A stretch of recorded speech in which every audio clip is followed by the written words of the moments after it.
ৰাভা হাছং যৌথ সংগ্ৰাম সমিতি আৰু ভাৰতীয় জনতা পাৰ্টিৰ বিপুল বিজয়ৰ পিছত আজি ৰাভা হাছং স্বায়ত্তশাসিত পৰিষদে শপত বাক্য পাঠ কৰিলে। মই শ্ৰী টংকেশ্বৰ ৰাভা আৰু তেখেতৰ সতীৰ্থসকলক অসমবাসী ৰাইজৰ হৈ পুনৰ এবাৰ উষ্ণ অভিনন্দন যাচিছোঁ আৰু প্ৰতিশ্ৰুতি দিছোঁ যে অসম চৰকাৰ আৰু ৰাভা হাছং স্বায়ত্তশাসিত পৰিষদে আমি যৌথভাৱে কাম কৰিম, একেলগে কাম কৰিম, যাতে ৰাভা হাছং অঞ্চলটোক অসমৰ ভিতৰতে এটা বিকশিত আৰু প্ৰগতিৰে ভৰা অঞ্চললৈ আমি ৰূপান্তৰ কৰিব পাৰোঁ। পুনৰ এবাৰ ৰাভা হাছংবাসী ৰাইজক তেওঁলোকৰ সমৰ্থন, সহযোগিতা আৰু আশীৰ্বাদৰ বাবে ভাৰতীয় জনতা পাৰ্টি, ৰাভা হাছং যৌথ সংগ্ৰাম সমিতি আৰু সামগ্ৰিকভাৱে অসমবাসী ৰাইজৰ হৈ মই অভিনন্দন জনাইছোঁ। মই তেনেকুৱা কোৱা নাই, মই কৈছোঁ যে ত্ৰিপাক্ষিক আলোচনা হ'ব লাগে। গৃহমন্ত্ৰী অমিত শ্বাহ ডাঙৰীয়াৰ লগত এখন ত্ৰিপাক্ষিক আলোচনাৰ আমি ব্যৱস্থা কৰিম আৰু ত্ৰিপাক্ষিক আলোচনাতে কথাবিলাক আজিলৈকে কেতিয়াও আলোচনা হোৱা নাই কেন্দ্ৰীয় চৰকাৰৰ লগত। প্ৰথমবাৰ কেন্দ্ৰীয় চৰকাৰৰ লগত আলোচনা হ'ব। ৰাভা লোকসকলে তেওঁলোকৰ মনৰ বেদনাৰ কথা বুজাব আৰু ভাৰত চৰকাৰে উপযুক্ত সিদ্ধান্ত ল'ব। আমি মাজত মধ্যস্থতাৰ কাম কৰিম ভাৰত চৰকাৰ আৰু ৰাভা জনগোষ্ঠীৰ লোকসকলৰ মাজত। পঞ্চায়ততো আমি একেলগে খেলিছোঁ, প্ৰায়বিলাকতো আনকণ্টেষ্ট গ'লেই দেখোন। গতিকে আৰু বাকী 17 তাৰিখলৈকে আৰু আনকণ্টেষ্ট হ'ব। আৰু বিভিন্ন নিৰ্দলীয় প্ৰাৰ্থীসকলকো মই অনুৰোধ কৰিম যে আপোনালোকেও প্ৰত্যাহাৰ কৰি লওক। কংগ্ৰেছৰ প্ৰাৰ্থীসকলে প্ৰত্যাহাৰ কৰিব নালাগে, সেইটো আমি কণ্টেষ্ট কৰিম। কিন্তু যদি আমাক বেয়া পাই কোনোবা নিৰ্দলীয় প্ৰাৰ্থী উঠিছে, তেওঁলোককো মই অনুৰোধ কৰিম যে আপোনালোকেও যাতে মনোনয়ন প্ৰত্যাহাৰ কৰে। একেলগে আছিলোঁ, একেলগে থাকিম।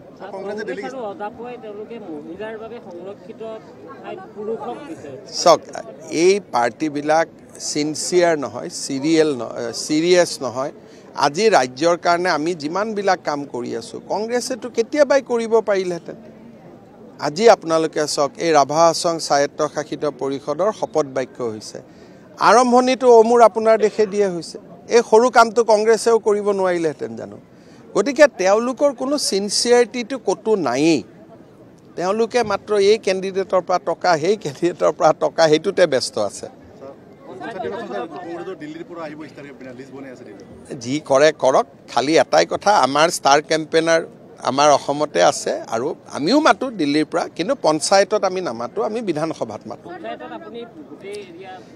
এখন জিলাত এখন মিটিং।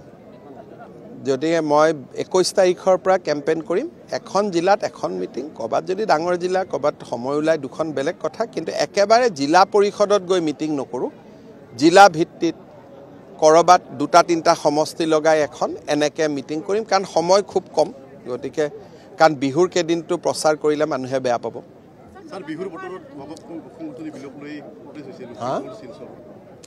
চাওক, প্ৰতিবাদ কোনোবাই কৰে, আমি আপত্তি নকৰোঁ, কিন্তু আইন হাতত ল'লে বা ৰাস্তাত নামি টামি আহিলে বাকী মানুহ, বাকী সম্প্ৰদায়ো ৰিয়েক্ট কৰিব।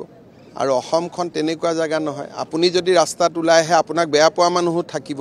সেইকাৰণে প্ৰতিবাদ স্মাৰক পত্ৰ দিয়াত একো আপত্তি নাই, মই একো বেয়া নাপাওঁ, কিন্তু কোনেও আইন যাতে হাতত তুলি নলয়।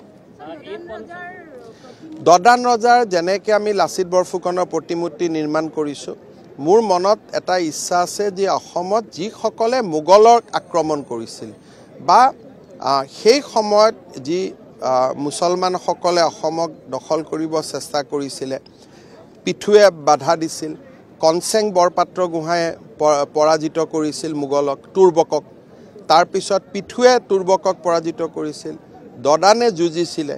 এই গোটেই জাতীয় বীৰসকলৰ ধুনীয়া ধুনীয়া প্ৰতিমূৰ্তি আমি যেনেকৈ যোৰহাটত হৈছে, তেনেকৈ একোটা অঞ্চলত সতী সাধনীৰ আমি নিৰ্মাণ কৰিম। আপোনালোকে খুব 2-এদিনতে এই বিষয়ে ভাল খবৰ শুনা পাব। যোৱাকালি ক'লোৱে, এতিয়া কেইবাটাও কাম আমাৰ হাতত আছে। 1 কোটি মানুহে একেলগে অমূৰ আপোনাৰ দেশ গাব। 8 ছেপ্টেম্বৰৰ পৰা ভূপেন হাজৰিকাৰ শতবাৰ্ষিকী আৰম্ভ হ'ব। এই বছৰটো বহুত কাম।